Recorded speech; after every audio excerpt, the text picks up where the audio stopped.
श्रीकृष्णानन्दपर्याप्तं शारदाक्षेत्रसुस्थितम् वन्दे मन्दारुमन्दारमिन्दिरानन्दकन्दलम् अमन्दानन्दसन्दोहबन्धुरम् सिन्धुरामनम् वागर्थाविव सम्पृक्तो वागर्थप्रतिपत्तये जगतः पितरौ वन्दे पार्वती परमेश्वरौ।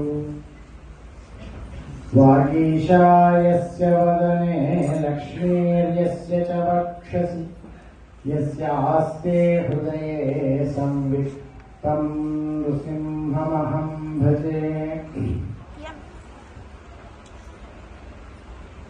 सकुङ्कुमविलेपनामलिकचुम्बिकस्तूरिकाम् समन्दहसितेक्षणाम् सशरचापपाशाङ्कुशाम् अशेषजनमोहिनीम् अरुणमाल्यभूषोज्ज्वलाम् जपाकुसुमभासुराम् जपविधौ स्मरेदम्बिकाम्। भोला शंकर भगवान की जय। ఈ జై ఉన్న చూసినా ఇది ఒక పెద్ద మందు. ఎదుటి వ్యక్తిని కింద పడగొట్టే ఒక నల్ల మందు.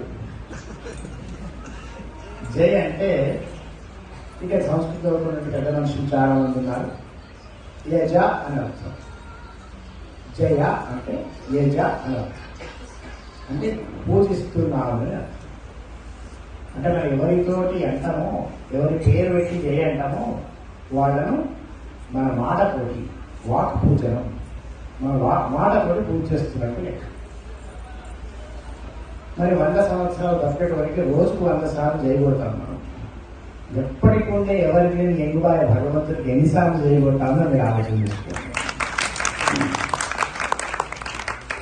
ఇక జయ అనడంలో ఒక 2-3 పద్ధతులు ఉన్నాయి.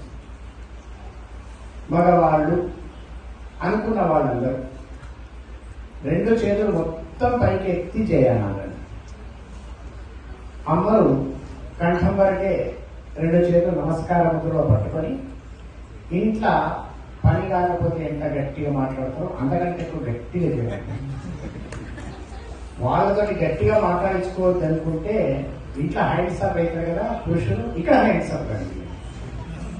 కాబట్టి చక్కగా జయనాథ చేత ఈ జయనడంలో ఒక తాత్పర్యం, ఇంకొక తాత్పర్యం. సాధారణంగా ఏమంటారంటే, సాధారణంగా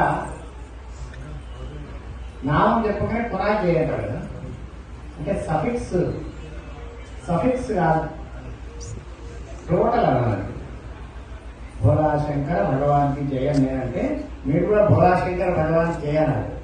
మేము 32 అక్షరాలు అంటే మీరు 1 అక్షరం ఉంటారు కాదు కదా. అట్లా ఉచితంగా ఏది రాదండి. నోటి నుంచి భగవన్ నామం అనిపించడమే నా ఉద్దేశం.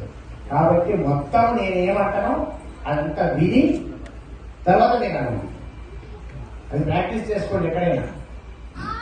భోలా శంకర భగవానికి, భోలా శంకర భగవానికి, పౌలస్త్యేశ్వర స్వామి భగవానికి, పౌలస్త్యేశ్వర స్వామి భగవానికి, జగదంబా మహారాజ్ఞికి, జగదంబా మహారాజ్ఞి జై.